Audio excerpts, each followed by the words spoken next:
Invocation inspirational quotes for the day. Failure is not the opposite of success, it is part of success. That's by Ariana Huffington. The difference between ordinary and extraordinary is that little extra. Jimmy Johnson. It always seems impossible until it's done. Nelson Mandela. What we fear of doing most is usually what we most need to do. Ralph Emerson. Every accomplishment starts with the decision to try. John F. Kennedy. And finally, people who wonder if the glass is half empty or half full miss the point. The glass is refillable. Unknown. And if we could do a Pledge of Allegiance. I pledge allegiance to the flag of the United States of America and to the republic for which it stands, one nation, under God, indivisible, with liberty and justice for all. And we have four-way test. Is it the truth? Is it fair to all concerned? Will it build goodwill and better friendships? Will it be beneficial to all concerned? And a song. Maggie, we have a song. This is our last Rotary meeting before the astronomical change of fall this weekend. So we're going to sing our You My Sunshine. Is that the to say goodbye to the sunshine. And I've already forgotten how it goes. You are my sunshine. Thank you. You are my sunshine. My only sunshine. You make me happy when skies are gray. You'll never know, dear, how much I love you. Please don't take my sunshine away.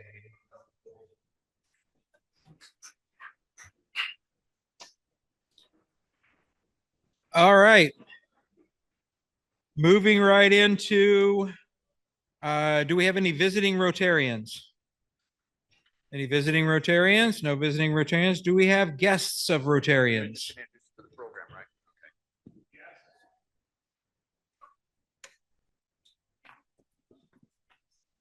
On the way. Mr. President, we have a esteemed guest today, Lisa Janicki. Welcome, Lisa. And it's my pleasure to introduce my partner in crime, Adam Janicki. All right. Welcome, Adam and Lisa. Any other guests? All right. Hearing none. We have a couple of announcements, and I will give you one guess as to who is going to make an announcement off the floor. Any guesses? Carl? You got it. Carl Garrison. It's nice to be that popular. All right. I put a flyer on your desk for two reasons. One is this super Rotarian, Catherine Turner, who we've met before, and she helped us donate these fire trucks and so forth. She said that this area of Mexico this week was hit with a massive storm and they're flooded and it's a big mess. And if you want to help out, they would welcome the help. Coincidentally, it's the same community that one of our fire trucks went to. And so guess what? We're helping them already. And we just donated another one this year, two of them. One went to Guadalajara, sorry, in the main part of Mexico, but the other one went to Punta Abreu, which is about, I'm guessing 60 or 80 miles from here. And that one made it through the border and they're loading it with relief supplies and it will be on site helping with the cleanup. So great job, Rotarians. Well done. Yeah. And do we want to do anniversaries? We can do anniversaries right now if you'd like. Okay. I have a feeling I have at least one more thing to say, but I forgot what it was, so that's okay. I'm getting old. Yeah, I'll remember eventually. Where's Brian? Brian married Carrie. I don't see her, but maybe you can tell her about her Sparkin day, your Sparkin days. Thanks. So we just celebrated on Tuesday, sorry, our 19th wedding anniversary. We are high school sweethearts, so we've been in love for a very, very long time, and in love more now than we ever have before. She's taking my kids to a field trip for their homeschool thing, and that's why she's not here today. All right. And I don't remember what I wanted to say, but I do have a crass announcement that there's some really awesome organic veggies in the raffle today. We need to get the to John Maturin.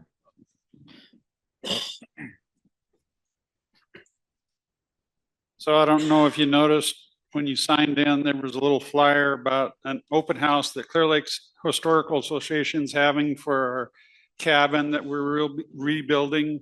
We're not done yet, but we're still going to celebrate and try to gin up some interest and get some new members. Hopefully, the membership's getting ancient, and it's harder to get things done with ancient members. So anyway, it's Saturday, the 27th from 11 to 3. So we'd be happy to see any and all there.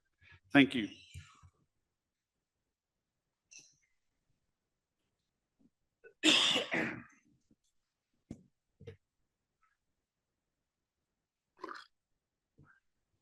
Well, while I'm still coughing up here, Louis, do you and Carl want to come up and raffle off some fish?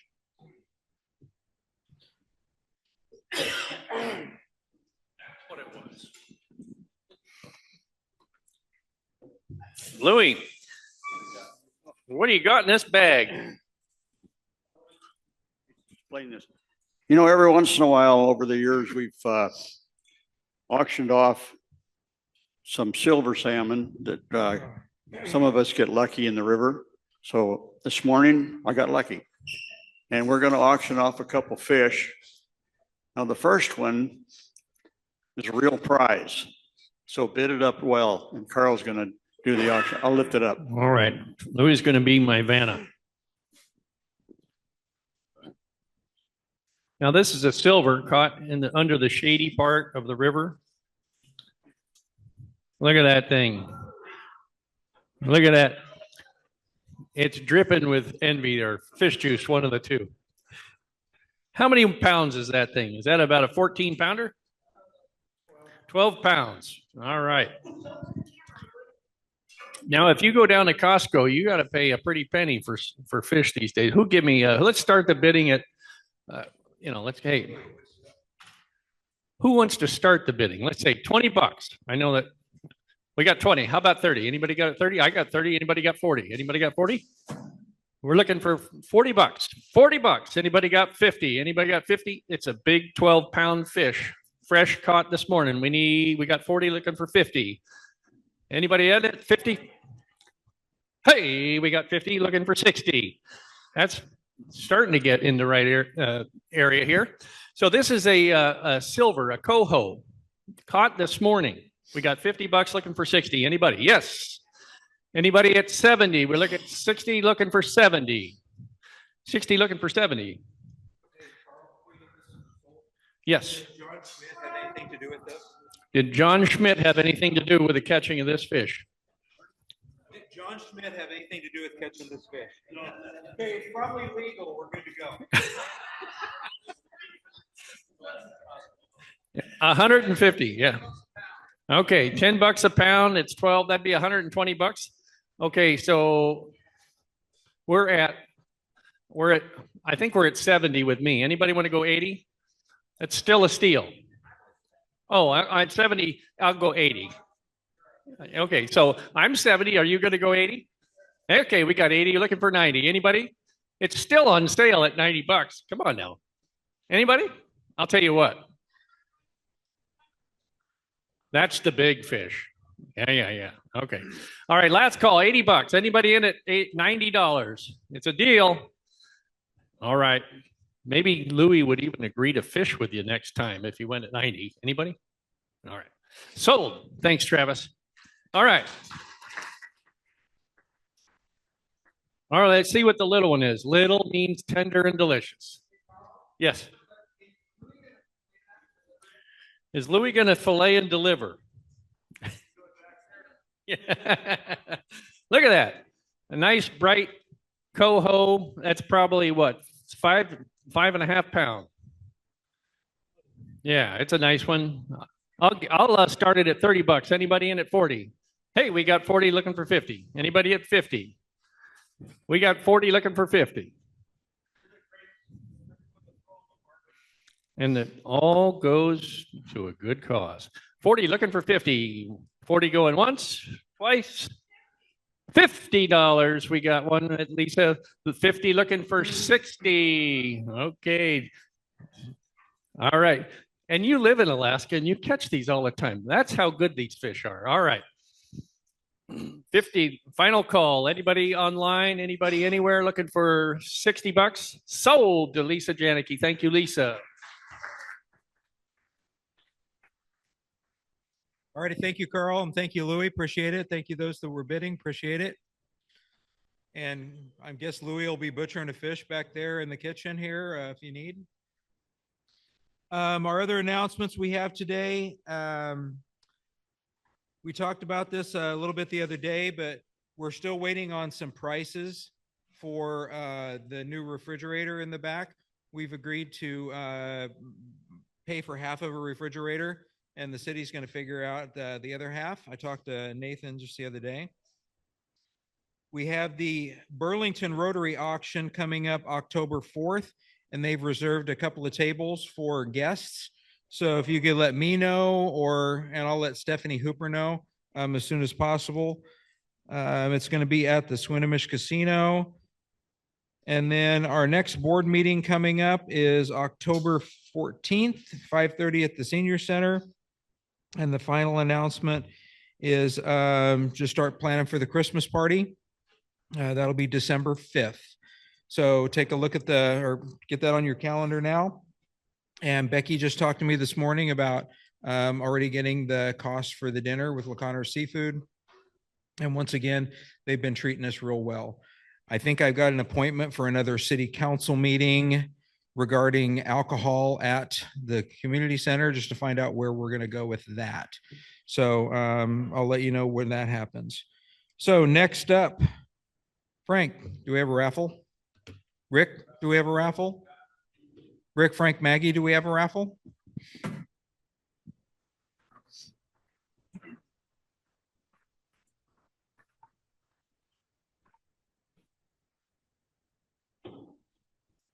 Number one.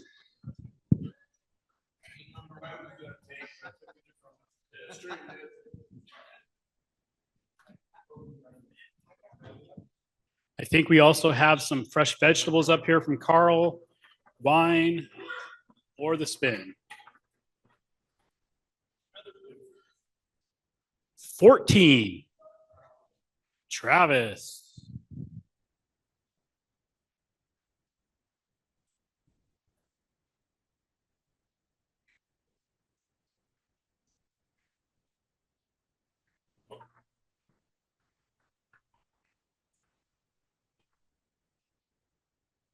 $53. And the last one's going to go with all the vegetables that Carl brought fresh up. Go. Wind down, wind down. All right, you're cut off. The president pays $10. I told you, Rick. I told you. I told you. And last number will be for all the vegetables fresh out of the garden up here.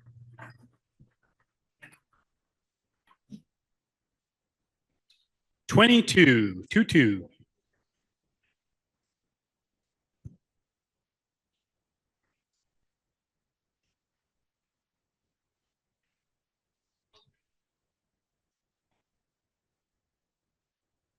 All right.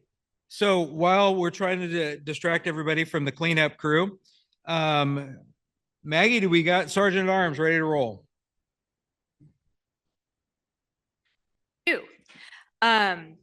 These are general. I'm not going table to table.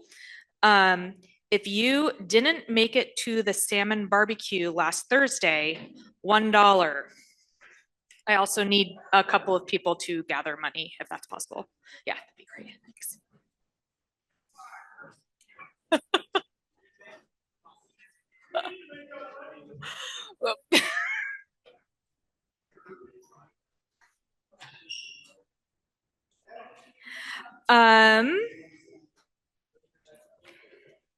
If you didn't go to the Rotary work party at Teak Martin's over the weekend, that is another $1.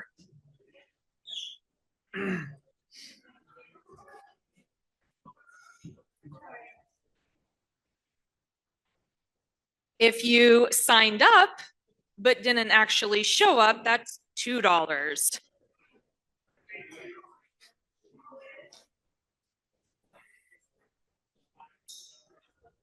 And the last happy bucks, if you are ready and excited for autumn / the change of season, that is $1.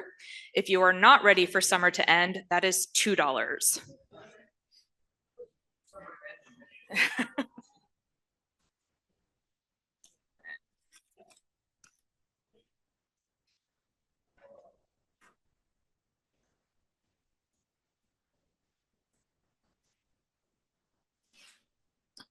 And while we're wrapping this up here real quick, I forgot one announcement. Maggie, do you have anything else on Sergeant at Arms before Happy Bucks? Nope, that was it for Oh, you're right. Thank you. I'm going to be Sergeant at Arms next week. I would recommend you review your handbook. So if you don't have one, or you can look at the draft that Ruth sent, I would recommend getting your hands on a handbook and reviewing it. And if you didn't know that there was a handbook, that will be $1. So one quick announcement. We did get a thank you card from the family of Jim Dillon from Sharon. And she writes, "Thank you for the beautiful flowers and support. Jim loved the weekly meetings and spending time with the various members, always Sharon." So if we can continue to keep the Dillon family in our thoughts. Jim was a dedicated Rotarian, and from everything that I heard, he loved every bit of it. So thank you. Anything else from Sergeant at Arms? Are we good to go? There you go. Just happy bucks. Is anybody happy? Here we go. Yeah, I have a happy 20 for a successful salmon barbecue, right? So those of you that made it, I see a lot of the faces that were there. So thank you. Those that didn't make it, boy, you missed out. Thank you to the crew, mostly this table here. And there's some others spread out across the room. Thank you to Cheryl for the sides. They were awesome. Yeah, it was just a great event. And man, if you missed, like I said, you got to get out there next year. So thank you.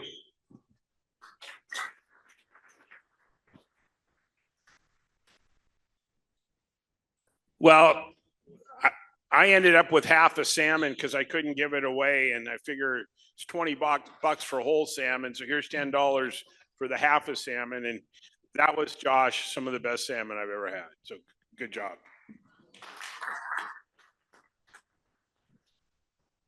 I'm sorry I couldn't make it to the salmon barbecue. I was storming east to Montana, where my first grandbaby was born. So we welcomed little Milo Ray last Thursday, September 11th.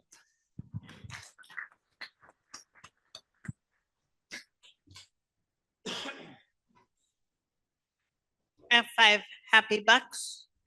Yesterday, Randy, for 2 years, he has had climbing Mount Pilchuck on his bucket list, not on mine, but he wanted me to go with him, and I did. We made it to the top, and it was a really hard climb. I'm sure some of you have done it. I'm glad it's over.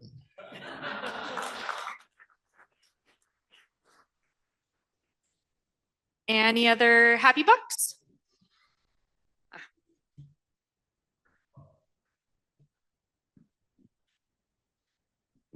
I missed the Teak's work party, unfortunately, but for a very good cause. For about 3 years now, since I moved into the caretaker house there at the property of Rothenbuehler's. I've been looking for a descendant and put some posts out there and about the house coming down, and a local neighbor got a hold of one of the grandchildren of the Atherns. And I touched base with her and told her I've been looking for her for 3 years. She reached out to me and said, hey, by chance, do you maybe have that door frame in the kitchen with all the notches of all the kids and my kids and the grandkids? And I said, yeah, you know, that's the first thing I removed from the house. I've been storing it until I found somebody. And it was really emotional. She drove over here from Eastern Washington with her best friend from kindergarten, who's also on the wall. Got to walk through the house, lots of tears shed, lots of great stories. I got to learn all about the house and little tidbits about it that I didn't know before, and was able to get that. And she's going to give it to her brother, who's going to hang it in his kitchen door frame and continue on the tradition with all of their grandchildren. So there were notches on that thing dating back to 1954, about 3 generations, and it was cool to be able to pass that on to one of the so I'm happy about that.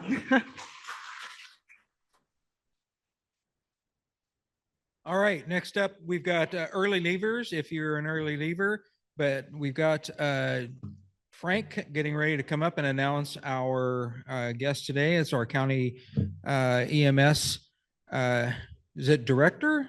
Yep, county EMS director. And make sure if you're early leavering, you drop off a couple of dollars or commit to that at some point. Frank, you're up.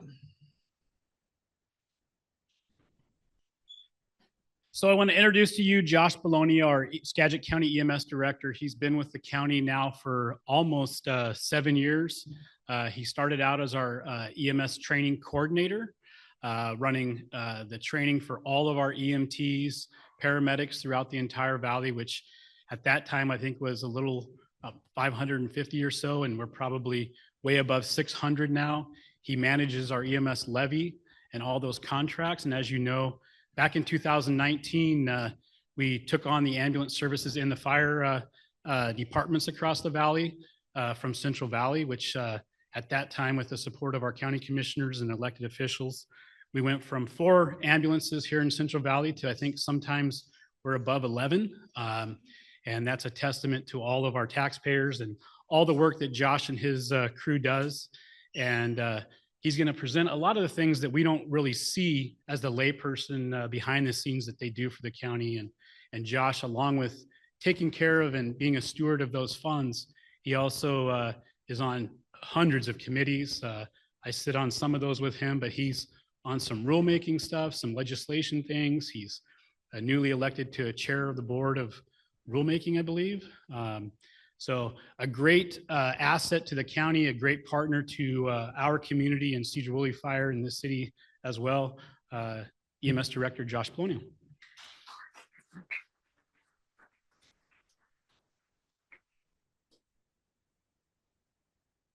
All righty, thanks, Chief.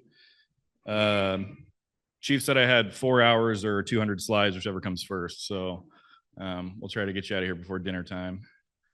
My 2-year-old thought it would be fun to wake up at 5, so I'm going to be ready for a nap here pretty soon, but we'll get through it. So my name is Josh Bologna, EMS Director for Skagit County.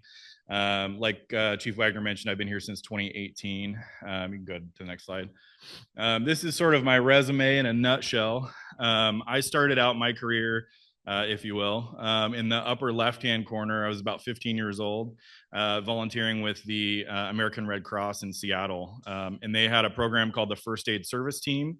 And they went out to community events and did first aid stations, basically. And one of the things that really sticks out in my mind about that experience is I recall working at a big event in a large city who shall remain nameless. Just kidding, it was Seattle. And 2 of their paramedics were on scene or working the first aid station with us. And back at that time, EMS just kind of across the country was very much what we call a mother may I system, right? Where if I want to give a medication or perform an intervention, I have to first call the hospital and talk to a doctor, present the case, and get permission to do that. And I distinctly remember working an event with Seattle medics where we had somebody who had difficulty breathing. They were having an asthma attack and they didn't have their inhaler with them. And I remember kind of watching as they went through their process, this person clearly can't breathe. They're struggling. They're kind of going downhill. And I remember one of them making the phone call to the physician in the ER to present the case and get permission to give the albuterol. Well, I remember he got put on hold, right? So he's standing here on the phone with the doctor. Meanwhile, this guy can't breathe. And the other medic says, I'm going to give him the albuterol. So he gives him the albuterol. His breathing starts to improve. They put him on oxygen. Things start to get better. And then pretty soon the doctor answers and I hear, hey, doc, this is paramedic so-and-so. We're seeing a blah, blah, blah year old male complaining of difficulty breathing. He's got a rescue inhaler prescribed, doesn't have it with him. We'd like permission to give 2 puffs of albuterol and see if there's improvement. Sure, go ahead and do it. And I remember thinking to myself, there has to be a better way to trust people, to give them the right training, the right equipment, the right medications, and let them do what's right for the patient without having to call and ask for permission. So we've come a long way, but that's what I think of every time I see that very old picture. So shortly, when I was in high school, I started volunteering with Eastside Fire and Rescue in East King County. And so I did that for a number of years before I decided that I wasn't getting the field experience that I wanted. Just low call volume, didn't have a lot of opportunities to go on calls and to see patients. So I got into the private ambulance world, did some basic life support. I also had the opportunity to do a little bit of critical care transport, where we have registered nurses that would transport patients on ventilators and balloon pumps and Impellas and all sorts of fancy equipment that typically belongs inside the hospital. But sometimes you have to move somebody to another facility. And so we have to figure out a way to make sure that equipment can go with them safely. So then I worked in the private ambulance field for about 11 years before I got hired here as the training coordinator. I was kind of ready for a change of pace. In fact, Chief Wagner was on the interview panel that hired me. So by the end of today, if you're looking for somebody to blame, that's your guy. Next slide. So EMS is regulated by the state, and I'm not going to go too far into this, but essentially EMS by the state is medical treatment and care which is rendered at the scene of a medical emergency or while transporting a patient in an ambulance to an appropriate medical facility, and that includes ambulance transport between medical facilities, which I talked a little bit about. Next slide. This, again, I'm not going to read all of these, but this is just to give you an idea of kind of the regulation that covers EMS in our state. This map shows, so a lot of states do EMS differently. And what's unique about Washington State is that we don't have statewide protocols and we don't have a statewide medical director. So we have 39 counties, and out of those 39 counties, I think there's not 39, there's less than 39 medical directors. But anyway, each county has their own physician medical director that oversees their EMS program. And it's good and bad, right? The good thing is that it gives us the flexibility to approve the treatments, the protocols, the equipment, the things that we think are important for our population that we want to do. But it also means that the treatment that you get by EMS in Snohomish County may not be the same treatment that you get by EMS in, Cowlitz County, right? And so that can be complicated. For a good portion of my career, I worked for an ambulance service that operated in 3 different counties, and we would joke because in those 3 different counties, they each had a different medical director and different protocols.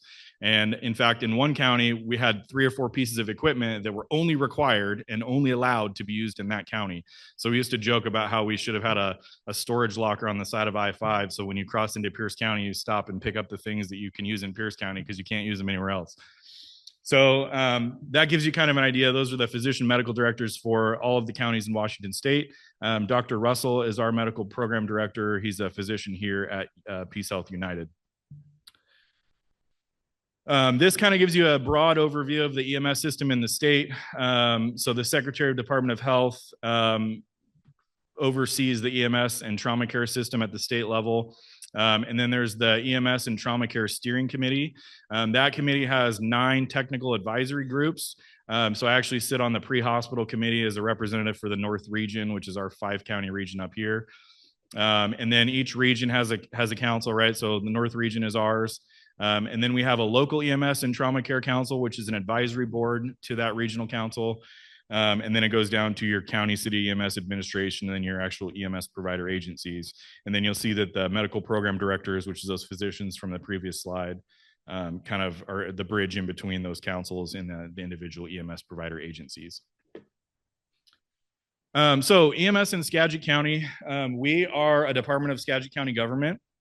We contract with Dr. Russell, who oversees the EMS program. He's actually appointed as the MPD by the Department of Health. We monitor the performance of our contracted EMS providers, right? So we have 5 transporting agencies, which is the cities, and then Fire District 13. And then we have an additional 18 agencies that are non-transporting, or what we call first responder agencies, right? So they still respond with firefighter EMTs, and they provide basic life support prior to the arrival of paramedics. We provide all of the initial and ongoing EMS training in the county. So we have a relationship with Skagit Valley College, who puts on the actual initial EMT program. But one of the things that our EMS levy pays for is if a volunteer fire agency hires an employee or a volunteer who doesn't already have their EMT certification, we will pay for them to go through that EMT program as Skagit Valley College to be able to get them to be able to serve as an EMT in the field. We also provide an ongoing training program. So required by law is that EMS providers, EMTs and paramedics have a certain number of hours in certain topic areas that they have to hit either annually or within their 3-year certification period. So there are some counties where every single agency has to develop their own plan and implement their own training plan. I think we're pretty fortunate in that, we have like Chief Wagner said, we have nearly 600 providers. They all follow the same training plan that we develop and we implement. So we have all the equipment to provide the training. The training is consistent. And the bigger thing is that the training is tailored to our county protocols, right? So everybody's getting the same training on the same protocol. So it doesn't matter if you're a volunteer in Concrete or Mount Erie or the city of Anacortes, you're providing the same level of care and receiving the same training as everybody else. We oversee credential issuance and recertification. So in some states, you can go and attend EMT training, and then you can just go be an EMT, and that's it. You get your card, here you go, have fun. In Washington State, anybody can go through the EMT training program or the paramedic training program, but you actually don't get authorization to practice until you're affiliated with a licensed agency. And you also have to be approved by that county's medical program director. So just because you're approved to work in Skagit County doesn't mean you could go work in Whatcom County. You would have to have an affiliation with an agency in Whatcom County and then go through whatever that medical director's protocols require. And then the last big thing is collaboration and participation in local, regional, and state stakeholder groups on EMS issues. So I'm one of those people that, started out my career saying these rules are dumb. And so I got to a point in my career where I said, you know what, I need to make sure that these rules are not dumb. And so I'm going to try to help change them and make them better. And so that's a lot of what I do. So this is the team in the Skagit County EMS department. Freya is our administrative coordinator. She does all of our accounting, our accounts payable, contracts. She is also a certified child passenger safety technician. So she does car seat checks. Jill is our training specialist. She does all of the credentialing that I mentioned. She builds our curriculum. She works really closely with Dr. Russell to build education, testing, materials, all that kind of stuff that goes with and supports our protocols. Wayne is our data specialist. So we're going to talk in a little bit about some of the data reporting requirements and kind of what that looks like. But even more so than the requirements, we do a lot of quality assurance, right? And by collecting data and analyzing how our system is functioning, we can make changes to training and protocols. And ultimately, at the end of the day, we want to try to save more lives and make sure that people have a good chance at a good outcome. And then Dr. Russell, I mentioned, our medical director. So you're probably familiar with at least a little bit with our EMS system, but the county contracts with the providers that I mentioned to provide both first response as well as ambulance transport. In 2024, last year, we had just over 18,000 EMS calls for service, and approximately half of those resulted in transport to the hospital. Majority of those are ground transport by ambulance, and then we had 43 patients that were transported by air ambulance. And typically, air ambulance transports are patients that are going to a specialty facility. So Harborview being the level 1 trauma center for the region. They also have some burn and some other specialty care there. And then some of them are just limited access, where it was the fastest way to get them out of wherever they were at was via helicopter. So this is just a brief overview of how our system is funded. We talk about the EMS levy, which is one component, which was just renewed by voters last year for another 6-year cycle. And then the other piece of that is the transport revenue, which is collected by the individual transporting agencies. So we contract with the agencies, we provide them with a level of funding to provide the service, and then they bill for the transport piece, which is how they collect that money through health insurance primarily. And then you can see kind of a breakdown over there. This is the levy fund distribution for this year. You can see a majority of the funding goes to those provider agencies: City of Mount Vernon, City of Sedro Woolley, City of Burlington, City of Anacortes, and then we have a nonprofit upriver in Concrete called Aero Skagit. So that's where the bulk of the funding goes. And then the remainder goes to Skagit 911, which is our public safety answering point. So they handle the dispatching. We'll talk a little bit more about what they do here in a minute.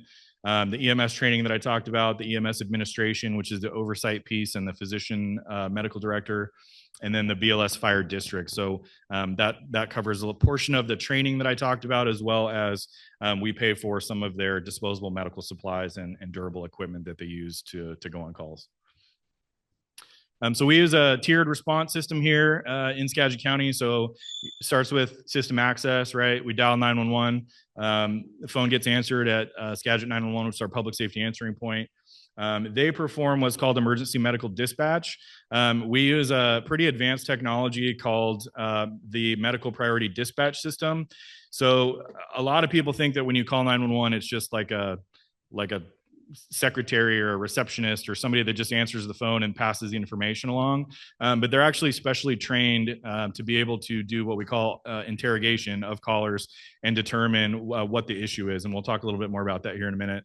And then we dispatch 2 levels: basic life support first response, which we talked about, which is kind of your EMT basics, which would include whoever the closest agency is, volunteer fire district, city, whoever.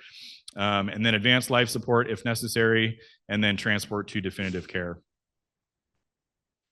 So these are our system partners. You can see all the fire districts as well as the cities in Skagit 911. This is a map that shows the ALS provider, the transport provider agencies. We do have these boundaries, but they're in a lot of ways artificial because we use technology that dispatches the closest appropriate unit. So it doesn't really matter whose jurisdiction it is in technically.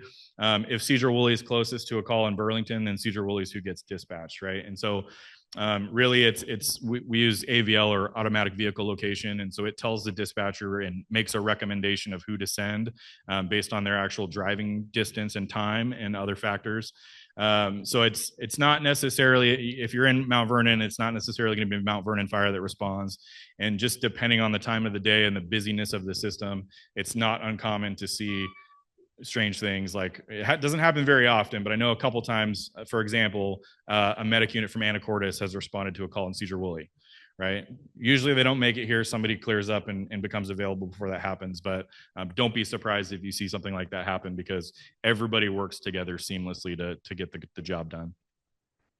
And then these are the fire districts. So I mentioned participation in stakeholder groups a couple years ago.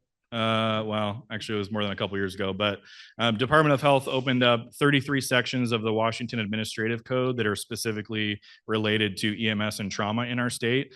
And so I sat on a work group to go through those rules, and it was a really eye-opening process because, again, back to these rules are not my favorite. I got the opportunity to actually, talk with other people about what are the impacts of the changes to these rules, and, are they really going to achieve what we think they're going to achieve? So I sat on that committee for probably 5 years before COVID happened and everything got kind of dragged out. But they just this last year, January 1 of this year, rolled out those new rules. So we're currently in the process of updating some of our processes and things that we do to align with those new rules that are now in effect. But we sit on a bunch of other different groups, the North Region EMS Council. We attend a lot of meetings for the Fire Commissioners Association, the Chiefs Association, that sort of thing. I talked about EMS training. So again, we develop all of the materials and we provide the instructor training so that each of the agencies that provides training gets training through our office. I'm going to show you a quick video here. This is directed to EMS providers, but it will kind of give you an overview of the data collection piece.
So I always point out the picture in the lower right there. If you remember the picture of my team from the beginning, that's actually Wayne, our data specialist, in that photograph on the bottom.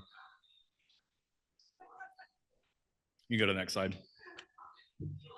Maybe. You might have to arrow.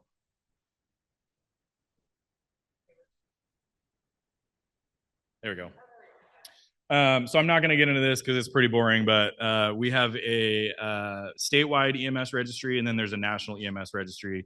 And what's interesting about it is that from a research perspective, you can get a lot of good information about different things, and it's where a lot of our protocol and our scope of practice stuff comes from. So things like opioid overdoses, we didn't used to give Narcan. It used to not even be allowed by EMS providers.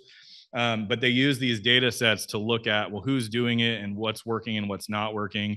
Another thing that we track on a national basis is our cardiac arrest survival registry.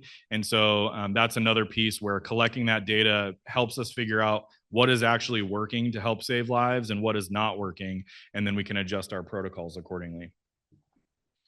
And kind of on that note, this is the technology that we have. In the upper right-hand corner is the cardiac monitors that our paramedic units use. And then in the bottom right here, our EMS levy just paid to replace about 70 of these automated external defibrillators across the county. And these new AEDs are pretty cool. They're very, very sophisticated technology. They're, as these devices evolve, it takes them less and less time to analyze a rhythm, determine if a shock is needed, and ultimately deliver that shock. These devices also have a Wi-Fi configuration. So, previously they would have to download the data after the call and then bring me a USB drive, and I would download it to my computer, and then I could open it up. Well, now it's completely Wi-Fi interface to their vehicle or to their fire station. So when they get done with a call, they push 2 buttons, it sends it to me electronically through the cloud. And then I can open up this, which is a CPR performance report, and I can send it back to them and say, hey, great job on chest compressions, or, hey, you're pushing too deep, or you're not ventilating often enough, or whatever. And we can give them that real-time feedback very, very, very quickly after the call has happened. So protocol development. So you saw kind of how the data is used. When I started in Skagit County, our protocols were dated 2007. And so one of the big projects that we just completed this last year was a complete rewrite of our protocols. We used to have separate protocols for paramedics and EMTs. And you can imagine if you have musicians playing off 2 different sheets of music, it doesn't really make a lot of sense when it comes to what they're actually doing. So part of the concept when we developed our new protocols is that we combined, you can see green is what all EMS providers are expected to do regardless of what level. Yellow is what EMTs and above are permitted to do, and then red is what paramedics are permitted to do. And so we put all of that information in the same place, and now every protocol has criteria and specific patient care goals listed so that everybody knows kind of what they're supposed to be working towards. And if somebody shows up late to the call, they know what should have already been done, and if it hasn't been done, they can start working on it. As part of that, we rolled out a smartphone app. So we no longer have to print out, pages and pages and pages of protocols. When somebody goes to a highly complex medical case where they need to look up a drug dosage or they need to measure something, they have a search function and they can refer to that protocol and they can pull that up real quickly. It works offline, so they don't have to have connectivity to do that. But it's been a really good tool because if we or our medical director makes a change to the protocols, we push them out automatically. You get a notification on your phone, hey, there's a new update to this protocol. You download it, you acknowledge it, and now that's the new protocol. So it's done a lot for us to be able to keep those up to date. So quickly, I want to talk about emergency medical dispatch, which is another program that we sort of oversee. How are we doing on time? How much time do I have? Okay. We're getting to the end here. But basically, systems are what save lives, right? And so it's not any function of the EMS system alone, it's the entire thing. Dispatch is a really important component. So we started using a system in 911 to kind of help support those dispatchers in their decision-making process as far as what resources they send. You go to the next slide. So what's interesting, and you may or may not realize this, but most 911 callers don't have the full understanding of what information it is that's needed. And we have what's called a just send help mentality, right? Stop asking me questions, just send me a fire truck. But it's really important because we get specific information for a reason so that we can make sure that we send the right resources in the right way. More and more, we're getting away from sending everything with lights and sirens. There's a lot of data that suggests that, there's a study that came out a couple years ago that said, nationwide, we send ambulances, lights and sirens on like 80% of calls. And in less than 6% of those calls, do they actually perform a life-saving intervention, right? And a lot of those calls end up at the hospital where they wait for 30, 40 plus minutes before anybody does anything, right? So is it really necessary to send a vehicle, lights and sirens, and endanger public, the crew, the patient, if it's not necessary? So again, that's where sort of that data comes in. So the ProQA is the system we use, medical priority dispatch, and it's based on this concept that was developed by a very smart doctor in Utah. His name is Jeff Clausen. And basically what he said was any true or actual medical emergency as it worsens will result in one or more of 4 basic symptoms: chest pain, difficulty breathing, change in level of consciousness, serious hemorrhage. In all cases, no exceptions. And so the protocols are really built on that foundation of, is it one of those things? If not, we can ask more questions to make sure that it's not. But if it is one of those things, we get to a dispatch point quicker, meaning that we takes less questions to get to, we're going to send somebody. So the call taker's job is to determine if those exist or not. But the structured questioning allows us to make sure that we're asking safety questions to keep patients, responders, and bystanders safe. Again, we want to send the correct response in the right way.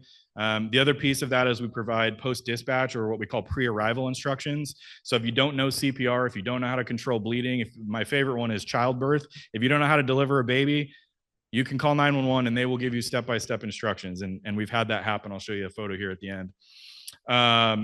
And so it's designed to give people the information that they need to be successful. So go ahead to the next slide. This is a short video that kind of shows what that structured call taking looks like.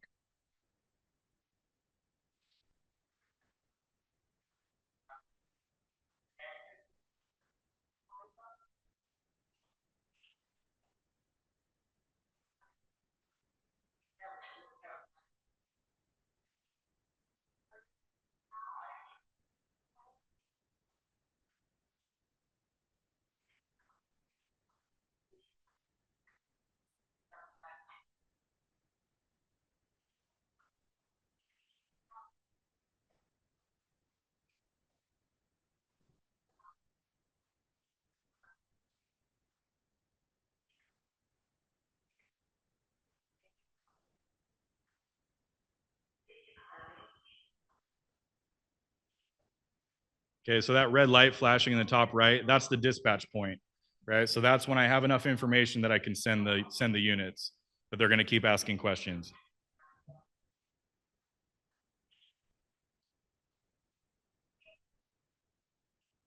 And then she's going to go into pre-arrival instructions.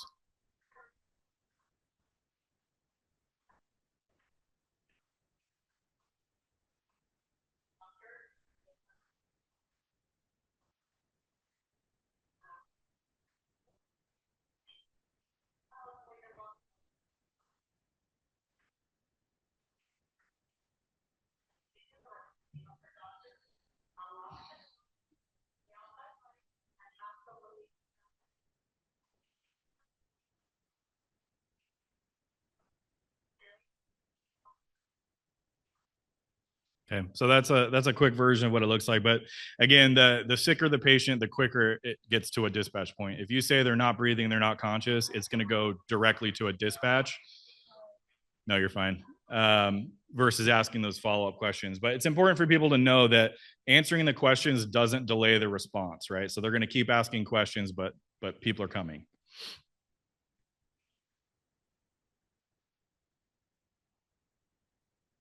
There you go.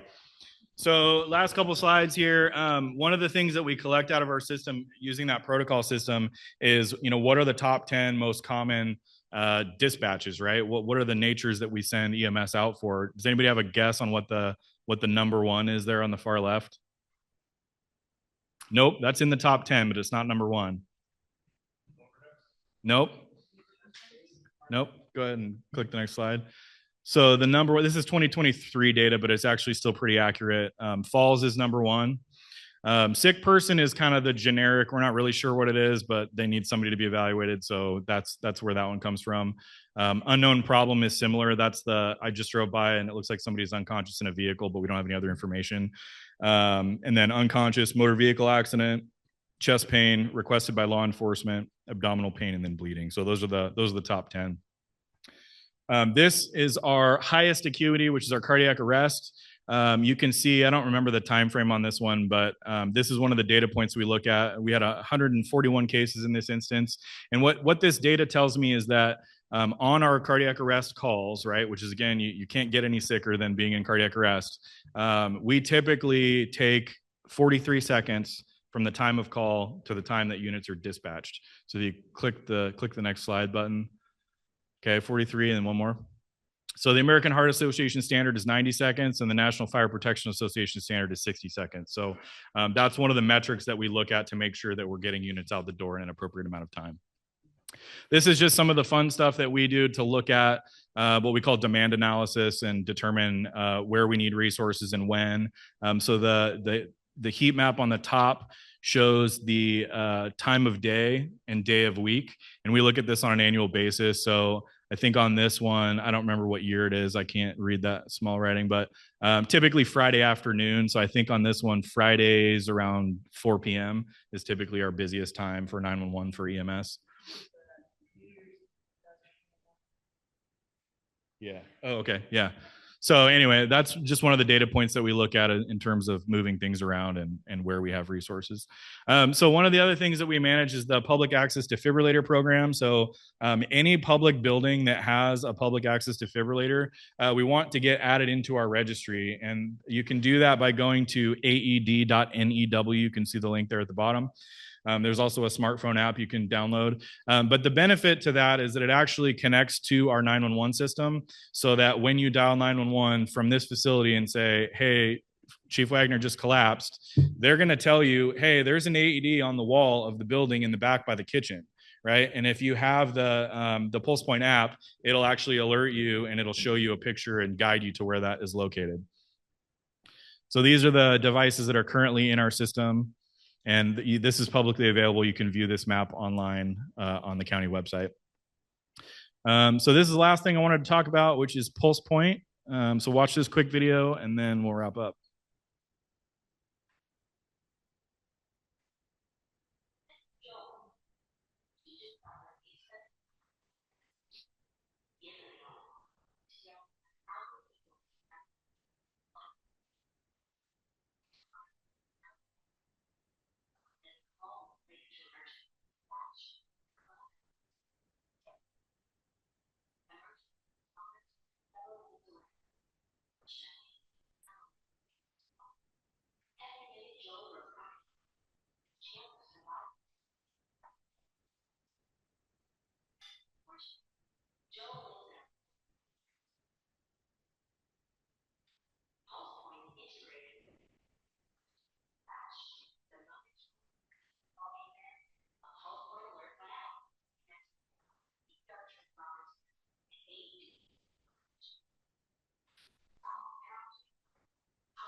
All right.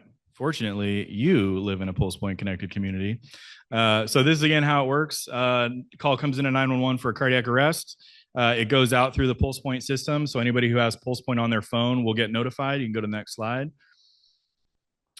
This is just a quick overview of why that's important. On the left is a survivable shockable rhythm, and on the far right is a non-survivable non-shockable rhythm. So that kind of shows you that from the time 911 is dispatched to the turnout time of the crew, plus the travel time, plus the time it takes them to get to the patient's side, that's typically not a lot of time for there to be a survival outcome.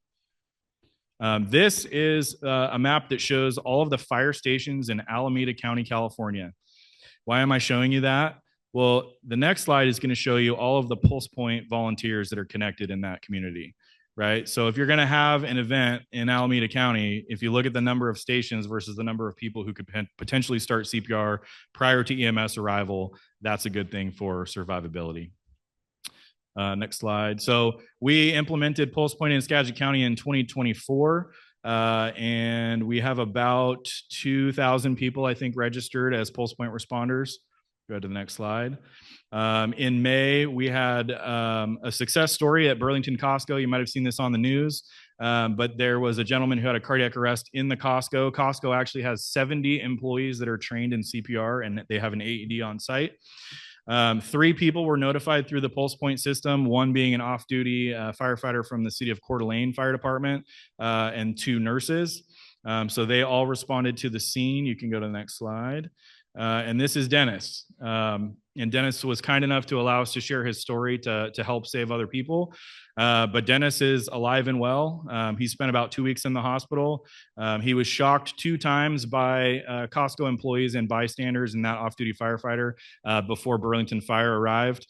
Burlington Fire arrived and he had pulses. He wasn't conscious, but he had pulses.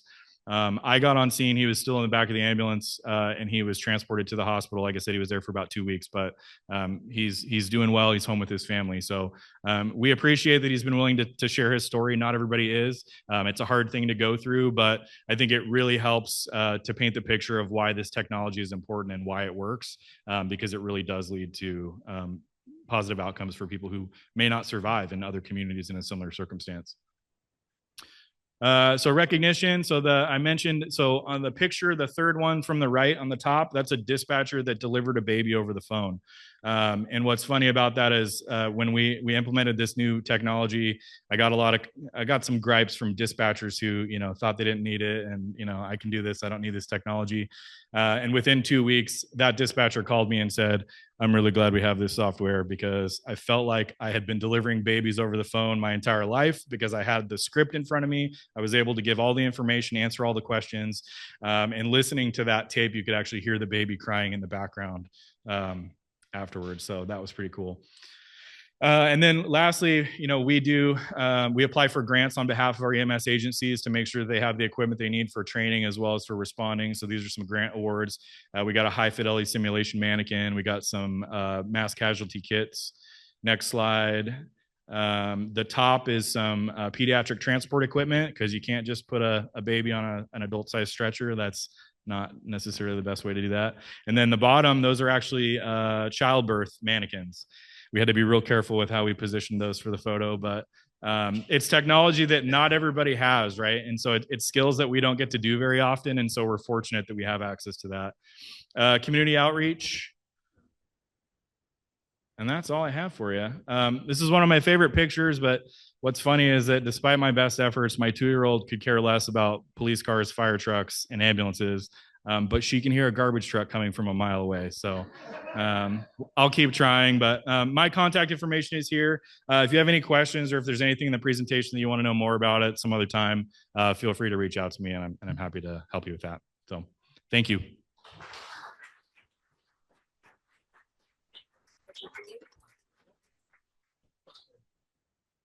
All right. Thank you, Josh. We appreciate it. Before we wrap up here, got a couple of thank yous. Thank you, Carl and Louie, for the impromptu auction. We appreciate that. And Lisa and Adam, thank you for coming today. Appreciate it. And the wine cleanup crew, I appreciate those that had to, do that.